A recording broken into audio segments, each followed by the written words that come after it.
Hola, ¿qué tal? A nombre del Colegio de Empresarios les doy la más cordial bienvenida a esta sesión número 3, con el tema número 3 sobre la asignatura de Principios de Derecho y Contratos Civiles. Vamos a pasar a la primera diapositiva para saber qué es lo que vamos a ver el día de hoy. Vamos a hablar acerca de la ley. El temario señala el concepto de la ley. Vamos a saber cuál es el concepto que se ha venido dando y qué entendemos por ley. Cosa diferente que lo que habíamos visto en las sesiones anteriores acerca de la norma. La norma jurídica que tiene el carácter de ley, pero la ley, recordemos que es el resultado del proceso legislativo.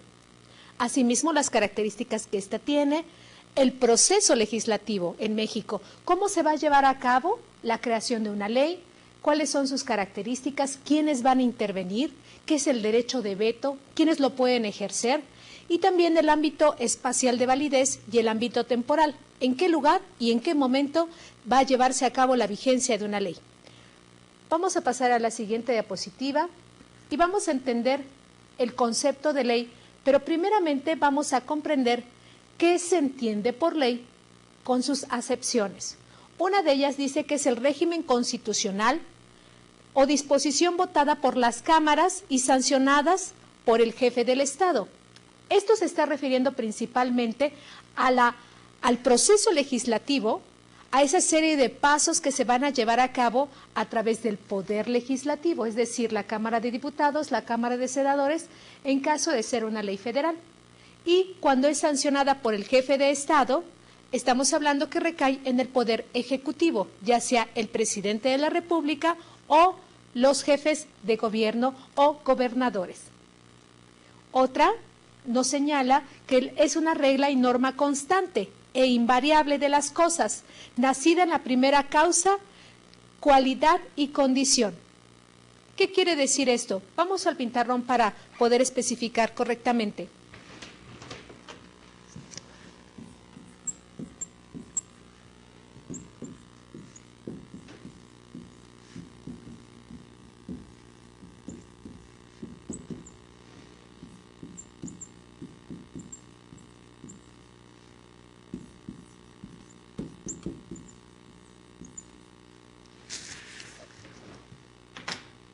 La ley también se puede comprender como ese acontecimiento. Surge un acontecimiento. Ejemplo, una persona quiere vivir con otra y de alguna manera quiere que se haga patentar esto a través del Estado y de la sociedad.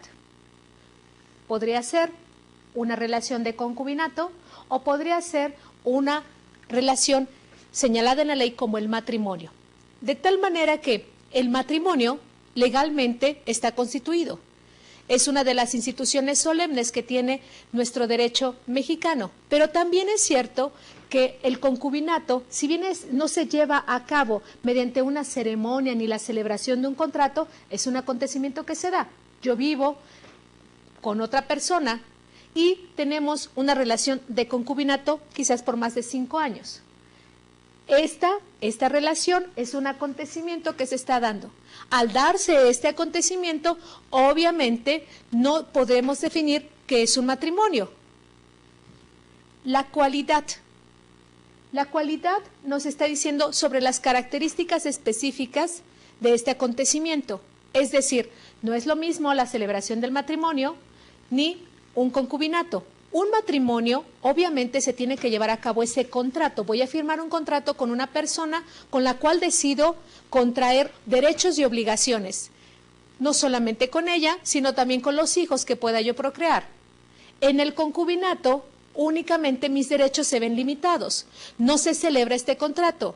Si bien es cierto que se reúnen las partes y también la ley en un momento dado puede proteger a alguna de las partes en razón de los alimentos, también cierto es que la cualidad, es decir, las características son diferentes de una y de otra. En un contrato se llevó a cabo la voluntad de las partes y se firmó de manera solemne ante un juez del registro civil. Sin embargo, en el concubinato únicamente las dos partes decidieron unirse y seguir viviendo juntas. Esa es la diferencia en cuanto a las características. Y la cantidad. Si el legislador en su momento está viendo que un acontecimiento se repite constantemente en una población determinada, le conviene legislarlo, es decir, llevarlo ante las cámaras para discutirlo y en su momento decidir si lo hacemos ley o no. Un acontecimiento importante que se ha venido dando en la historia es el aborto. Generalmente el aborto no era considerado como un evento que se repitiera con constancia, es decir, quizás en alguna población 1 o 2 personas llegaban a abortar. Si abortaban, bueno, no había necesidad de crear una ley. Sin embargo, se dio el auge, o quizás este acontecimiento se repitió en varias ocasiones en diversos lugares, que decidió el legislador elevar este acontecimiento y permitir a la mujer abortar el producto de la concepción en determinadas semanas de gestación. Ahora es legal. Antes estaba prohibido. Y no solamente estaba prohibido para la mujer, sino también para aquellos médicos que intervinieran. Y los médicos, a su vez, si tenían alguna persona que les apoyara, podía incurrir en una responsabilidad. Y los familiares, amigos o conocidos que han llevado a esta mujer para que se practicara un legrado. Ahora no, la legislación ha cambiado. Ese acontecimiento, esa cotidianidad, la forma en que se fue presentando y cómo fue evolucionando, trajo como consecuencia que ahora el legislador dijera, ya no vamos a sancionar a aquellas personas que intervienen. Al contrario, es una obligación de los médicos llevar a cabo el aborto de un producto de la preñez en las semanas determinadas. Y si no lo llevan a cabo, incurren ahora en una responsabilidad. Ha cambiado, se ha modificado la ley, de esa misma manera se entiende esta definición cuando dice regla o norma constante e invariable. Se dio, ese acontecimiento sucedió, se vino dando. En la clandestinidad sí, pero se llevaba a cabo. De las cosas nacidas en la primera causa, cualidad y condición, se repitió. Mujeres jóvenes o mujeres adultas que simple y sencillamente casadas o solteras no querían seguir con este proceso para que naciera su bebé. Otra de los conceptos y de las acepciones es un precepto dictado por la autoridad competente en que se manda o prohíbe algo considerado justo y para el bien de los gobernados. Hemos escuchado algunas disposiciones legales que puede ser que no sean justas. Viene a la memoria quizás el hecho de decir, bueno, es justo que si un hombre no quiere seguir casada con la esposa porque encontró a otra persona, se divorcie y lo solicita al juez y únicamente así y ya. Pues sí, ahora existe legislación y se aplica en algunos estados sobre lo que conocemos como el divorcio exprés. Esto es, una sola de las partes no necesita acreditar qué es lo que estaba sucediendo con anterioridad. Ya no hay necesidad de contarle al juez, me casé en tal año, padecí este tipo de consecuencias con mi esposa, me golpeaba, la golpeaba, lo dejé, nos engañamos, mis hijos, etcétera. Una serie de circunstancias que el juez se venía enterando de la vida y tener que acreditarlas además. Una situación sumamente penosa. ¿Por qué?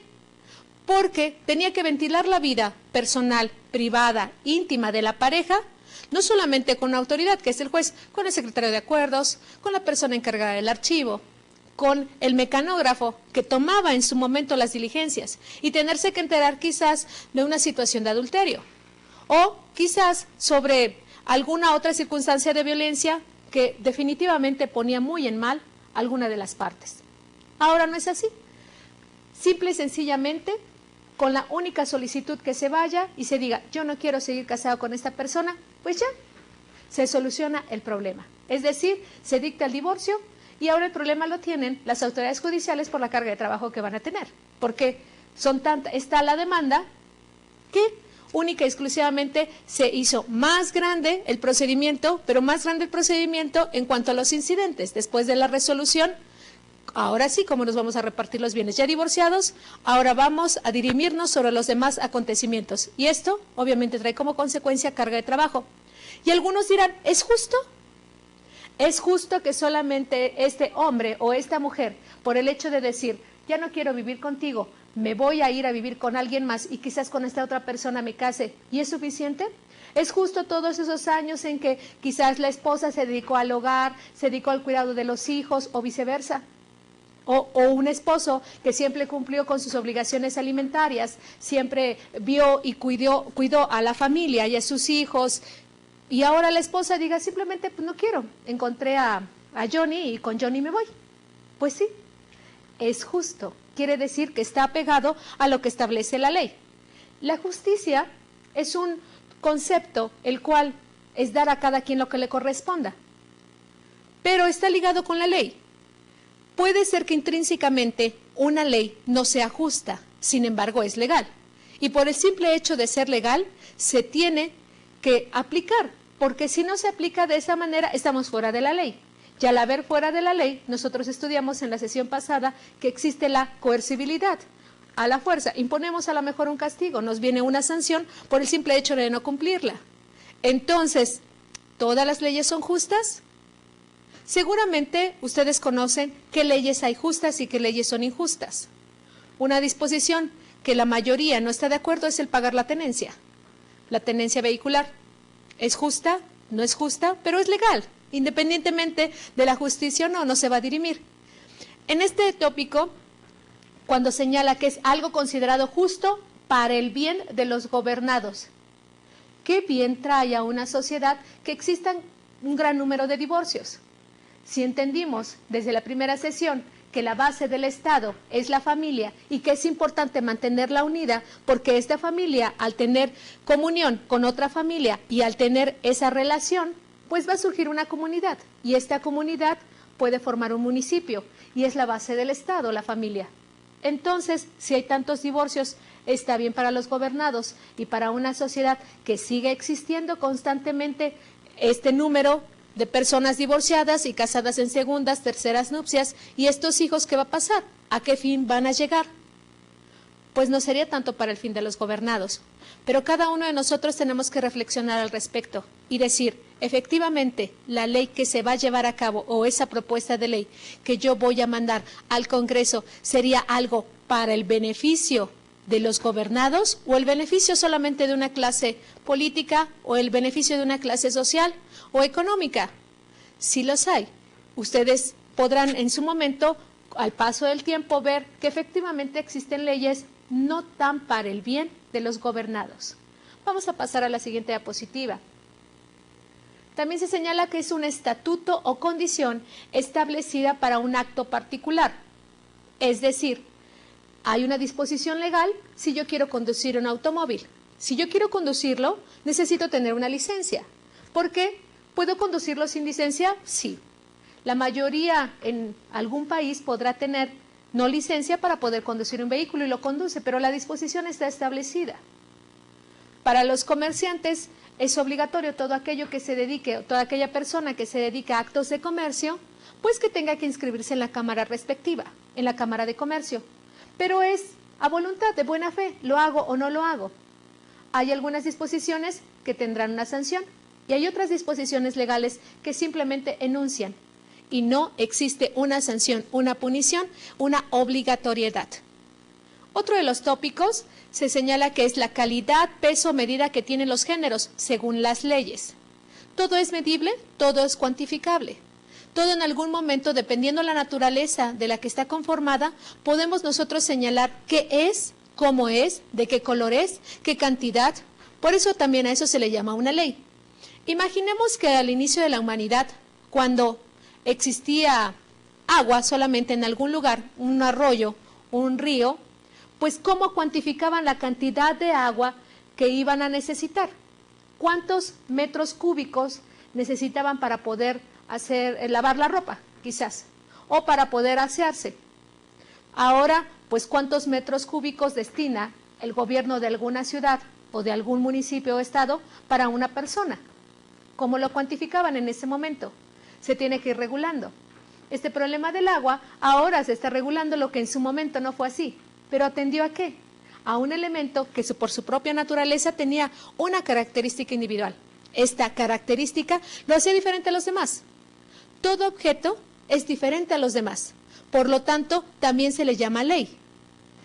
Ejemplo, existe la ley de la gravedad. Todo lo que sube tiene que bajar.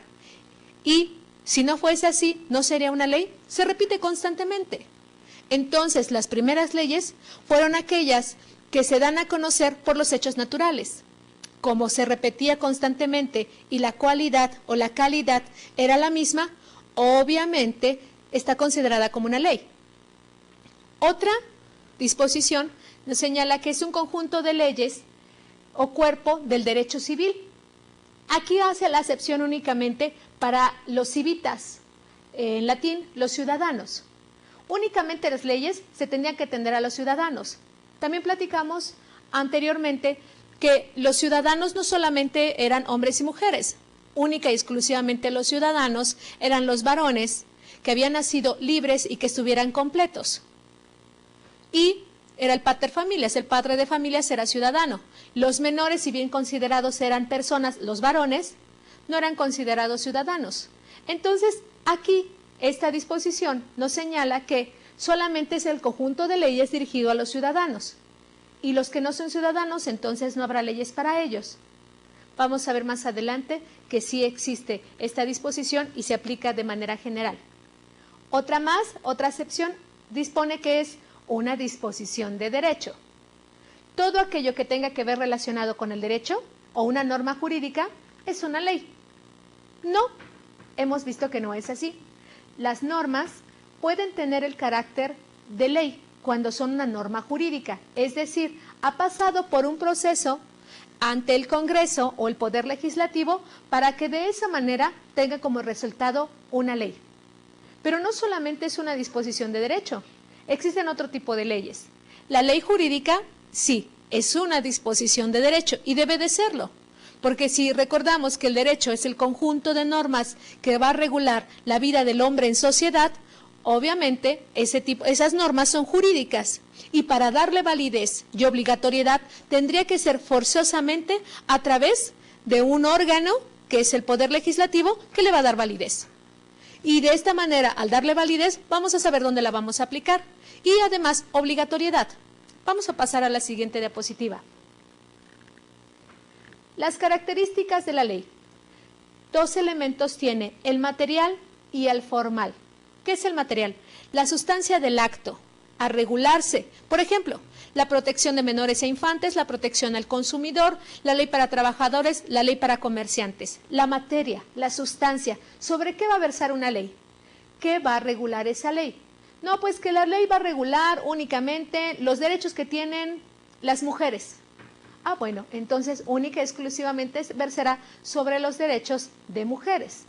No, esta ley va a versar únicamente sobre la circulación de los vehículos automotores en determinado lugar. Únicamente la materia en la que va a tratarse es la circulación de los vehículos automotores, no más. A eso se refiere. ¿Qué es lo que se va a regular a través de esa ley? ¿Cuál es el tema a tratar? Es que yo quiero una ley que más o menos hable sobre la circulación, pero también sobre los que conducen y sobre los caminos por los que va. Bueno, se tendrá que hacer la diferencia. Los vehículos, por dónde pueden circular, la legislación que se tiene que aplicar para todos aquellos conductores que quieran circular algún tipo de vehículo, maniobrarlo, no solamente los que hemos visto generalmente en las calles, sino aquella otra maquinaria pesada. Entonces habrá disposiciones legales para esa materia en específico. El siguiente elemento es el formal. Es el resultado del proceso de creación a través del Poder Legislativo. Esto es, si no tiene esa forma a través del Congreso de la Unión a nivel federal, simple y sencillamente no podemos estar hablando que tenga forma esa ley. ¿De qué manera se le va a poder dar forma? Es imposible. De tal manera que si existe en algún país un Congreso que se llegue a formar, que no esté reconocido porque exista quizás un presidente legítimo y este presidente legítimo forme su propio Congreso, aún existiendo ya un Congreso constituido, pues obviamente este tipo de leyes no tienen formalidad, no tienen validez, no pueden existir. Por más que se llame presidente legítimo, por más que se llame presidente representativo y su Congreso, con gente que quizás también trabaje en el gobierno federal o en el gobierno local, o en algún partido político, no por eso estamos hablando que tiene forma. Esas disposiciones, simple y sencillamente, son manifestaciones de la voluntad y que se entenderán como tales. Y si las cumple un grupo determinado de personas, tampoco quiere decir que sean legales, que tengan esa formalidad, que esos elementos se hayan cumplido. Como nosotros hemos visto, si no existe el elemento material y el elemento formal, imposible. No se puede hacer una ley. Habrá disposiciones morales, disposiciones éticas, de etiqueta, alguna otra cosa, simplemente una disposición que surgió en algún lugar, pero si no pasa por ese proceso legislativo que más adelante vamos a ver, simple y sencillamente no existe, no es válida, no la podemos aplicar y también no existe la obligatoriedad de nuestra parte para dar cumplimiento. Vamos a pasar a la siguiente diapositiva. Las características que tiene una ley. Una de las características es que es general, se aplica por igual para todos y a todas las personas va dirigida.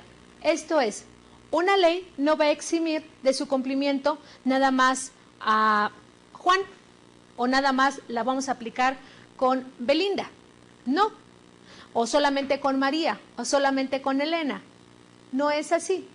Una ley es general, se aplica para todas las personas que entren dentro de esa misma, a quienes va dirigida, dentro de esa misma cobertura. Un ejemplo, tenemos la Ley General para la Protección de Niñas, Niñas y Adolescentes. Todo aquel que sea un niño o que sea un adolescente entrará dentro de ese rango, aun y cuando su capacidad física, intelectual, el color de su piel, su complexión, la raza a la que llegase a pertenecer, no importa, simple y sencillamente se va a aplicar de manera general a todos. No hay exclusión. Nuestra Constitución Federal establece que todo individuo gozará de las garantías que otorga esta Constitución, todo individuo. No hace la referencia al decir solamente las mujeres, solamente los hombres, solamente los ciudadanos, solamente los mexicanos. Todo individuo que esté en el territorio nacional gozará de las garantías que otorga la Constitución. Esa es parte de ser general, para todos. No hay manera de poderse excluir. Que existe la violación a esa garantía, es verdad, existe. Y por muchos gobiernos, en muchos estados y durante muchas épocas. Porque hay leyes que se han aplicado única y exclusivamente para determinados grupos sociales. Y leyes que únicamente se aplican por algunas personas que tienen un sustento económico y que depende que no se aplique de ellas, que no se aplique, ¿por qué? Porque no conviene. Pero eso no es la esencia. La esencia es que es general, se aplica para todos.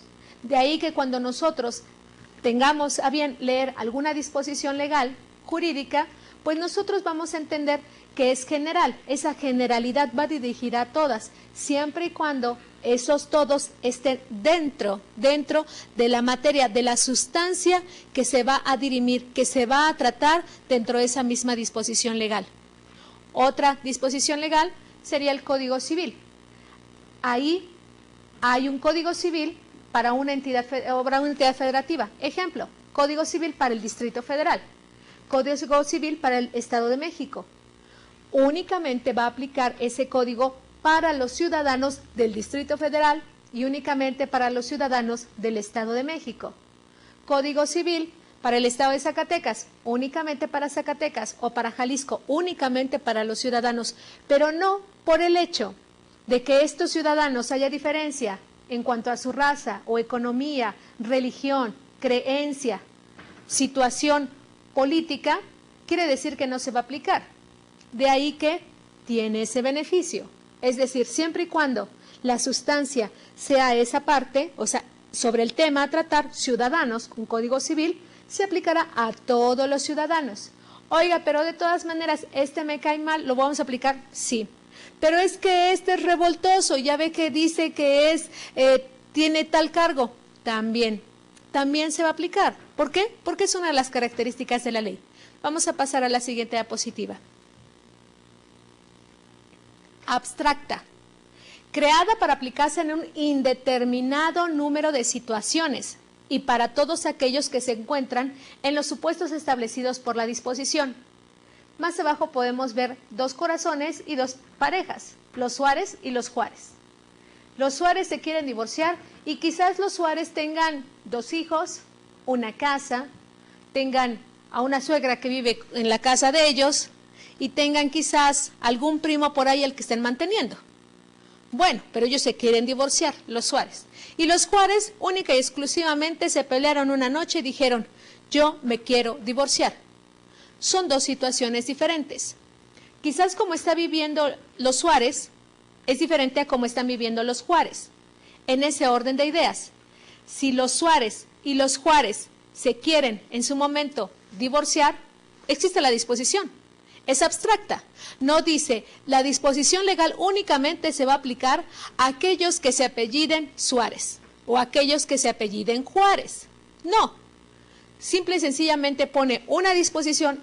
Esa abstracción es poner esa disposición legal y señalar a quién la puedo aplicar. La puedo aplicar tanto para unos como para los otros. No se va a excluir.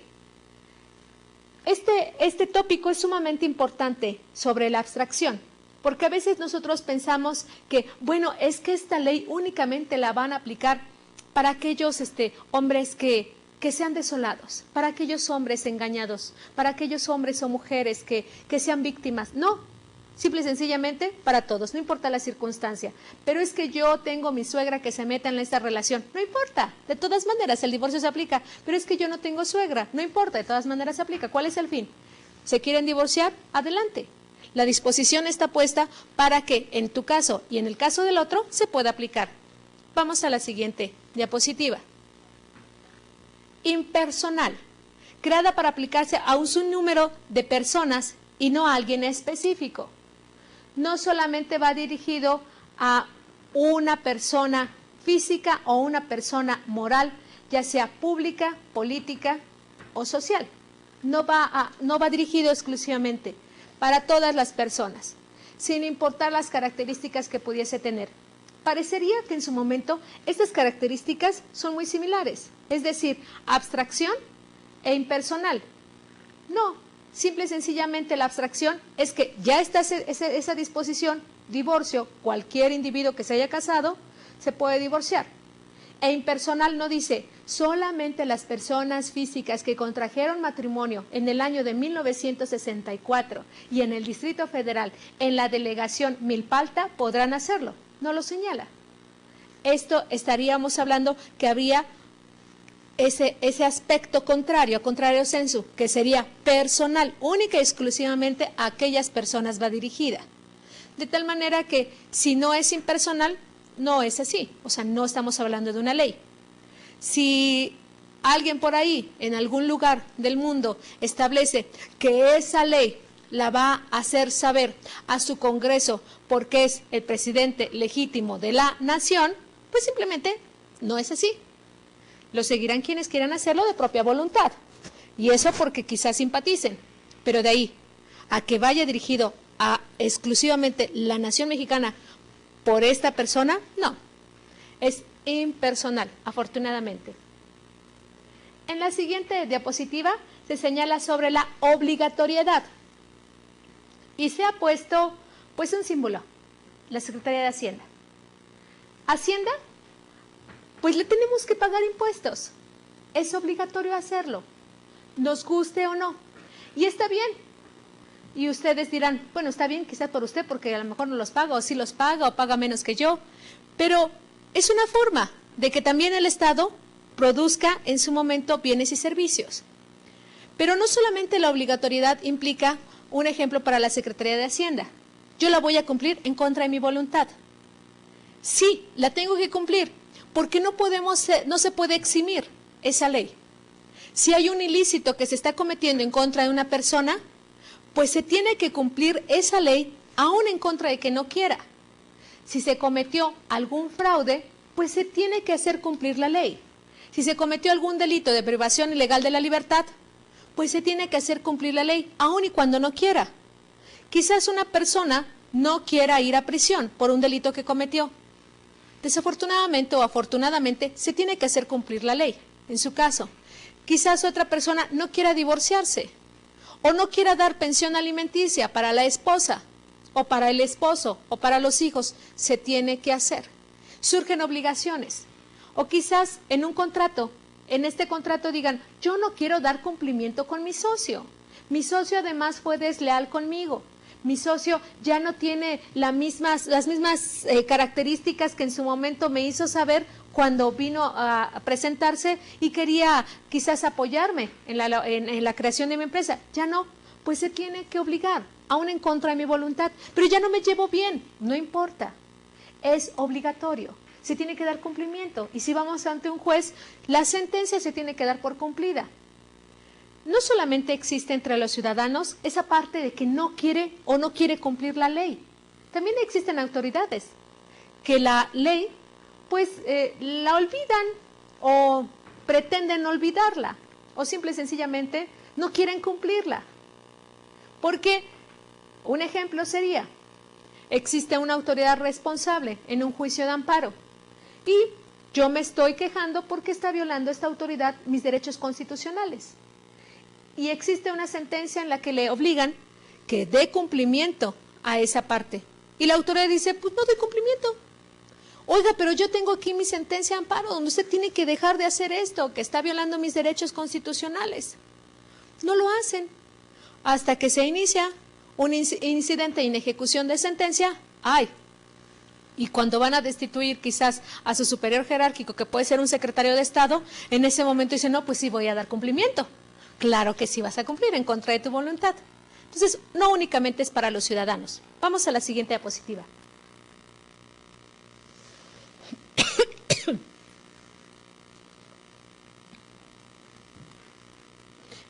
El proceso legislativo. ¿Cuáles son los pasos que se tienen que llevar a cabo para que una ley sea una ley? 1, tenemos este diagrama.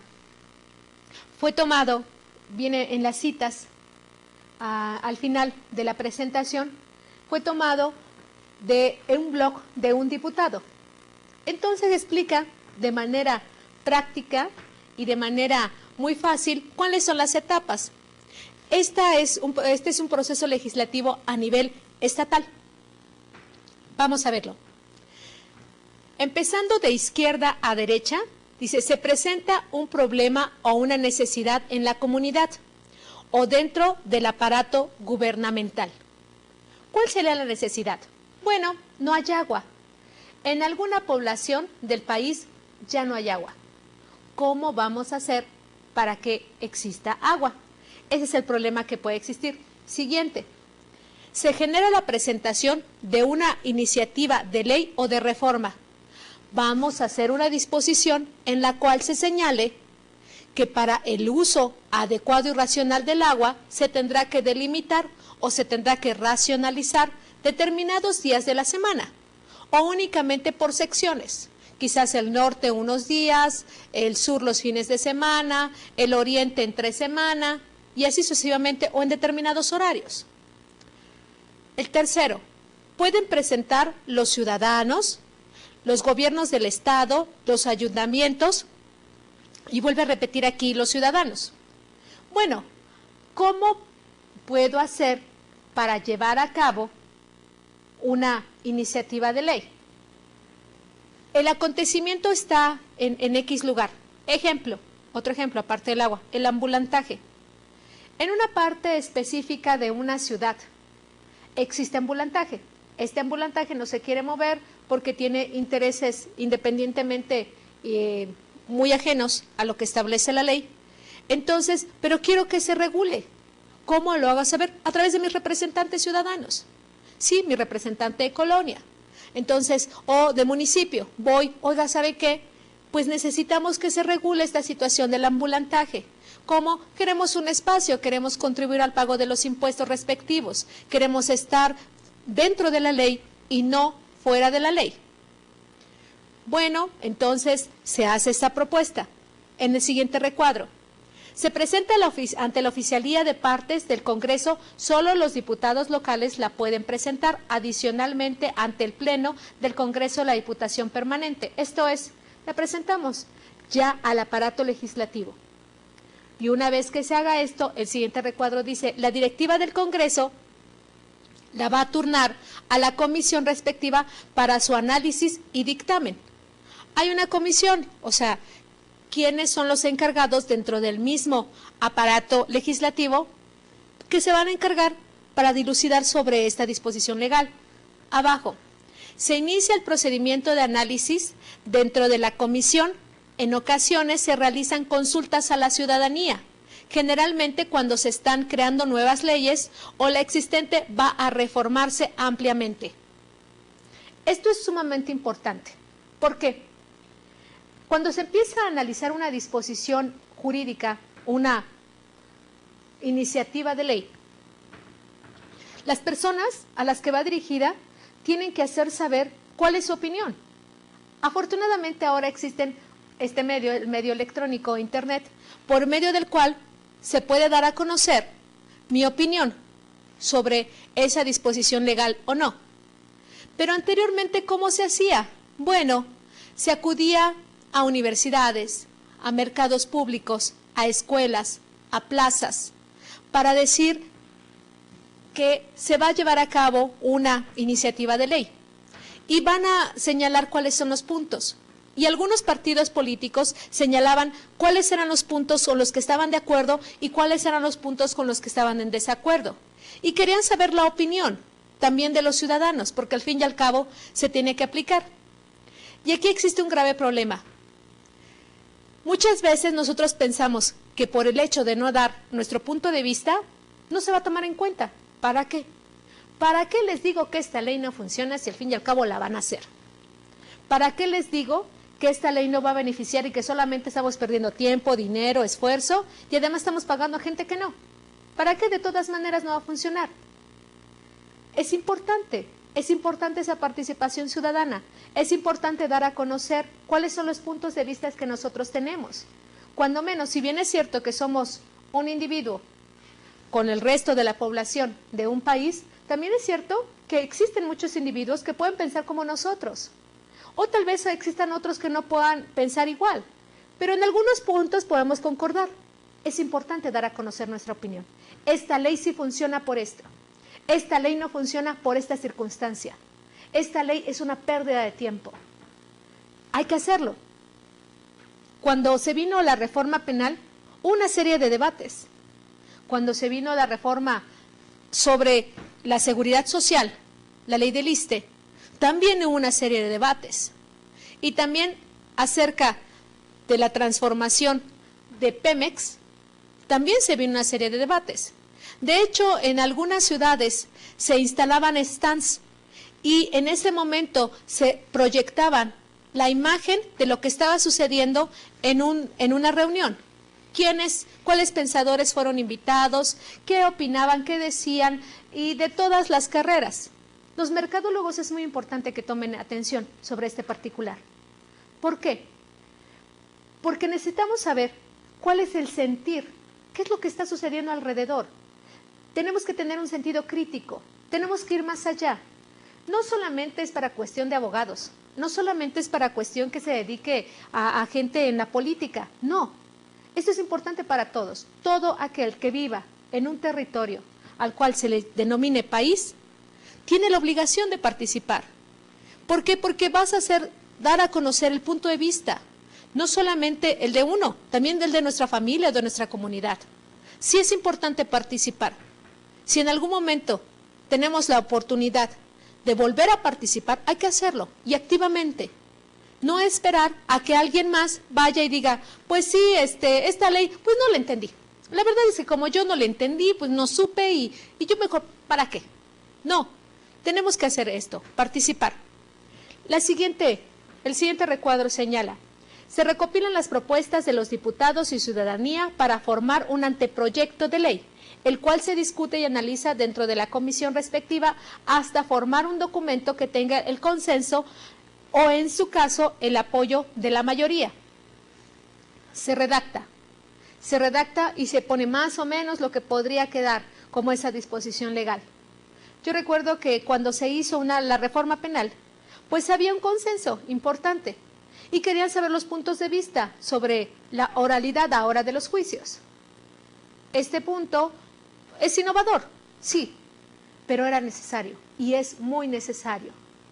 Asimismo, con algunas otras circunstancias, Conforme va evolucionando, no solamente la sociedad, sino va cambiando las condiciones climáticas del lugar donde nos encontremos, de igual manera se seguirán reformando constantemente todas las disposiciones normativas. De no serlo así, nos quedaremos en el pasado y serán leyes que únicamente existen pero no se van a aplicar. Vamos al siguiente recuadro. Si el gobernador decide no realizar observaciones y publica la iniciativa de ley, la misma entra en vigor dentro de los plazos señalados por la propia reforma. De lo contrario, de realizar observaciones, el gobernador tiene ese derecho de veto, se devuelve al Congreso para volverla a analizar. En este caso, para volverlo a aprobar, se requieren al menos las 2/3 partes de los diputados. Este derecho de veto no solamente es para los gobernadores, el jefe de gobierno, en el caso de la República Mexicana, el presidente de la República también lo tiene, y algunos otros países también tienen esta característica, este derecho de veto de decir, no estoy de acuerdo con esta disposición legal. Anteriormente se pensaba que si el presidente de algún país no estaba de acuerdo con lo que hacía una disposición legal, pues simplemente ejercía su derecho de veto y se acabó. No hay mayor problema. No es así. Las iniciativas de ley que ahora son presentadas por el presidente de la República pueden o no aprobarse. ¿Por qué? Porque afortunadamente existe un Congreso que tiene varias formas de pensar a través representados de partidos políticos. De tal manera que este derecho es un derecho que puede ejercitar, pero no quiere decir que sea en definitiva. Puede ser modificado en su momento. Puede en su momento volver a presentar y decir, no estoy de acuerdo en determinados puntos. Hay que fundarlo. Los abogados llamamos fundar y motivar. Es decir, vamos a señalar los preceptos en los cuales no estamos de acuerdo y motivar, vamos a decir el por qué. No solamente el decir, no, porque no quiero. Porque debe de hacerse de esa manera, fundada y motivadamente. El siguiente recuadro. Esta última parte que está, que es el derecho de veto, es el resultado de dos anteriores. Se turna al Pleno del Congreso para su discusión final y posterior aprobación o rechazo. El Congreso, cuando recibe en su momento la propuesta, la va a discutir. De eso, algunos sabemos algo. Sabemos que hay congresos en diferentes partes del mundo en donde se discute no solamente pensando, no solamente racionalmente, se discute, se contiende, se pelea, se arrebata. Estas son las partes que toda nación tiene que madurar. Pero aun cuando sean maduras, hay algunos países en Europa, por ejemplo, que su Congreso, por muy maduro que sea, los ingleses llegan a pelearse. Los ingleses, que han sido sumamente conocidos en el mundo por la sobriedad, también llega a suceder. No solamente es en el país en donde estamos. Existen congresos que para discutir una ley quieren tomar la tribuna y llevar grandes mantas. No es la forma correcta de discutir una ley. Porque si vamos a discutir una disposición normativa que va a ser aplicada para un determinado lugar y una determinada población, pues esta disposición tiene que darse a conocer con los puntos de vista objetivos. ¿Cómo se va a discutir una ley cuando no se lee? Por eso es de que me salté al siguiente recuadro, porque quisiera hacer énfasis en esta situación. Lo que es la discusión y la aprobación de una ley pareciera que es casi imposible. Pareciera que no podemos llegar a acuerdos por ello. Y todo el camino que ya recorrió anteriormente, a veces por estos dos últimos recuadros que tenemos en nuestro esquema, simplemente no se lleva a cabo. Es lamentable ver. Ahora que nosotros hemos conocido esta parte del proceso legislativo, comprendemos que las etapas anteriores se llevaron a cabo en todas y cada una de esas partes, que es trabajo ya realizado, que la ciudadanía intervino, que ya se ocuparon determinadas personas en elaborar ese anteproyecto, llevarlo, darlo a conocer, que estamos quizás padeciendo la población lo que está sucediendo en ese momento. Y aún así nos detenemos en esos dos recuadros. ¿La apruebo? No la apruebo. ¿La discuto? ¿La peleo? ¿La rebato? Ya no llegamos. Esos dos últimos puntos son sumamente importantes, porque esos van a afectar directamente a una población, van a afectar a un país, van a afectar a un grupo específico de personas. Debemos de tomar en cuenta que todo ese proceso que se llevó a cabo, simple y sencillamente se perdió. ¿Por qué? Porque no llegamos a un acuerdo, porque quizás un partido político esté casado con una idea y otro partido político esté casado con otra. Y porque el partido político que solamente pertenece a un grupo de la población no está de acuerdo, y si son mayoría o no mayoría, de todas maneras no están de acuerdo y no se va a aprobar. Es importante tomarlo en cuenta. Nuestra Constitución también establece cuál es el proceso legislativo en materia federal. De hecho, esta es una de las características que vamos a entregar en esta actividad. ¿Cuál? Pues vamos a leer nuestra Constitución. Vamos a abrir esa Constitución política de los Estados Unidos mexicanos. Vamos a buscar en su articulado cómo se lleva a cabo el proceso legislativo en materia federal. Es algo muy similar. Tiene, obviamente, sus cualidades y tiene sus características, que es parte de la actividad que vamos a realizar para poder entregar. Vamos a la siguiente diapositiva. Partes que componen una iniciativa de ley. Nosotros ya vimos el camino que tiene que recorrerse para una creación de ley. Pero cuando yo quiero llevar a cabo una iniciativa, ¿qué hago? Bueno, pues doy a conocer los artículos que fundamentan la atribución de presentación de iniciativa y la ley que se pretende crear, artículos de ley que se pretende reformar. A esto se le llama el proemio, es la parte número 1. Es decir, yo quiero reformar la Constitución mexicana, pero quiero reformar, quiero reformar el artículo 3º y el artículo 4º. ¿Por qué quiere usted reformar el artículo 3º y el 4º? Bueno, pues considero que el artículo 3º, el segundo párrafo, yo no estoy de acuerdo o no estamos de acuerdo determinada parte de la población. O queremos ahora reformar el Código Civil. ¿Y qué parte del Código Civil quiere usted reformar? Quiero reformar el Código Civil con respecto a las personas. ¿Y qué parte de ahí? Bueno, queremos reformar, pues nada más de las personas así. No, tenemos nosotros que señalar, y se tiene que señalar en este proemio, qué artículos, por qué se quieren reformar estos artículos, cuál es la intención de hacerlo, porque no es nada más señalarlo por señalar. Nosotros es importante que sepamos esta información, porque pareciera que nos imaginamos quizás en algún momento que cuando se va a hacer una iniciativa de ley, llegan y dicen, oiga, ¿sabe qué? Quieren cambiar esta ley. Aquí está este grupo de personas que está tocando la puerta y casi la tira porque quieren. Pues diles qué reformar. Pues que el código. ¿Cuál código? Pues el civil, que lo quieren reformar. No, tiene todo una formalidad para llevarse a cabo. Esa primera parte, pero vamos a la segunda. Los antecedentes o la exposición de motivos. Es el por qué debe de llevarse a cabo la reforma que se plantea, y aquí también se establece la fundamentación legal que justifica la reforma, entre la cual a veces se introducen artículos que demuestran que el Congreso tiene la facultad para realizar la reforma. Voy a pasar al pizarrón para explicar un tópico importante.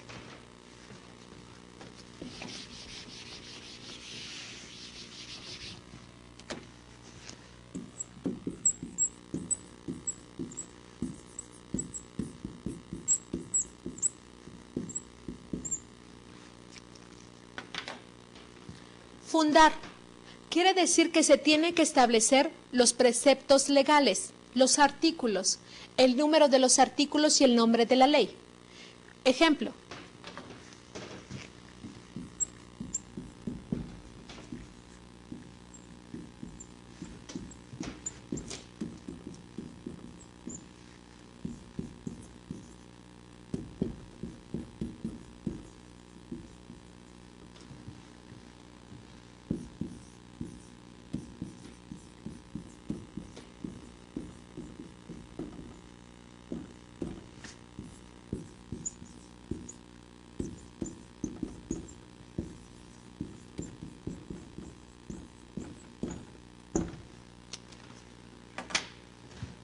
Fundar. Señalo como fundamento legal el artículo 1 de la Constitución Federal. Quiero cambiar el artículo 1. La motivar. No quiero incluir a los extranjeros, porque el artículo 1 dice que todos los individuos gozarán de las garantías que se otorga esta Constitución. Y no quiero hacerlo, ¿por qué? Porque los extranjeros no quiero que se vean incluidos. Y solamente para los mexicanos. Puede ser, es una iniciativa. La motivación es la parte donde nosotros tenemos que decir el por qué. ¿Por qué quiero que se reforme este artículo? ¿Cuáles son los motivos? Explicaba en sesiones anteriores que hay algunos juristas mexicanos que se basan en la exposición de motivos. ¿Cuál fue la causa por la cual ellos quisieron dar a conocer esta legislación? ¿Cuál es esa causa? ¿Cuál es ese motivo que los llevó para que en el Congreso se dirimiera sobre un particular? ¿Qué pasó ahí? Vamos al siguiente punto. El resolutivo. Se establece la ley completa o como debe de quedar. El artículo o artículos, en esta parte no se incluye ninguna redacción adicional. El artículo 1, si solicitamos en su momento que se cambiara, se modificara, se abrogara o se derogara, según, también vamos a explicar en un momentito más qué es esto. El artículo 1 señala: todo individuo gozará de las garantías que otorga esta Constitución. Y si se resolviera que existe la modificación como lo solicitamos, todos los mexicanos gozarán de las garantías que otorga esta Constitución. En la misma manera como va a quedar plasmada directamente en la ley, en esa misma manera así va a quedar. Ya no va a haber cambios, ya no va a haber nada más que se modifique o en su momento dado se contraiga. Vamos a la siguiente diapositiva. Ámbito espacial de validez. En el espacio, ¿dónde se va a aplicar la ley? Esto es algo muy sencillo. ¿En qué lugar? Bueno, nosotros vemos en la imagen del lado derecho que existen leyes federales, estatales y municipales. Leyes federales que se aplican en toda la República Federal. Leyes estatales únicamente en el Estado. Y las leyes municipales o bandos municipales que se establecen única y exclusivamente en un municipio, en esa base del Estado. Pero también tenemos en el ámbito espacial de validez que pueden ser nacionales, se apliquen en una nación. Una ley federal es una ley nacional. Internacionales, que puede aplicarse a una ley en diferentes países. La Declaración Universal de los Derechos Humanos es internacional, algunos países, o plurinacional, solamente algunos países específicos van a aplicarlas y otros no. No se aplica en todo el mundo. Solamente se va a aplicar, y un ejemplo, tenemos tratados. Tratados internacionales que se pueden aplicar únicamente en 2 o 3 naciones. ¿Sí? Pero no se va a aplicar en su momento dado a todas las naciones. Cosa diferente a la internacional. ¿Cuál sería la diferencia? Que la internacional existen un gran o mayor número de países en donde se va a aplicar esa disposición. Ejemplo, la Declaración Universal de los Derechos Humanos o la Declaración Universal para la Protección de los Derechos de los Niños. Vamos a la siguiente diapositiva. El ámbito temporal de validez. ¿En qué tiempo voy a aplicar una ley? ¿Cuándo? Bueno, puede ser de manera determinada o de manera indeterminada. Determinada es que se señale cuándo inicia y cuándo termina. E indeterminada simplemente no tiene un fin. Sí tiene un inicio, pero no se sabe cuándo, hasta cuándo se va a cumplir. Nosotros vamos a ver en la próxima sesión qué es lo que señala esta ley y cuándo va a ser determinada o indeterminada la Constitución, qué es lo que nos dice el artículo 136. Y estos puntos son importantes a tomar en cuenta para la elaboración de su actividad. Recordemos que tenemos un punto importante que es el saber el procedimiento legislativo del orden federal. Ese es uno de los puntos a tratar y asimismo, ¿qué entendimos con nuestras propias palabras acerca de los tópicos? A nombre del Colegio de Empresarios, les doy las gracias por su atención.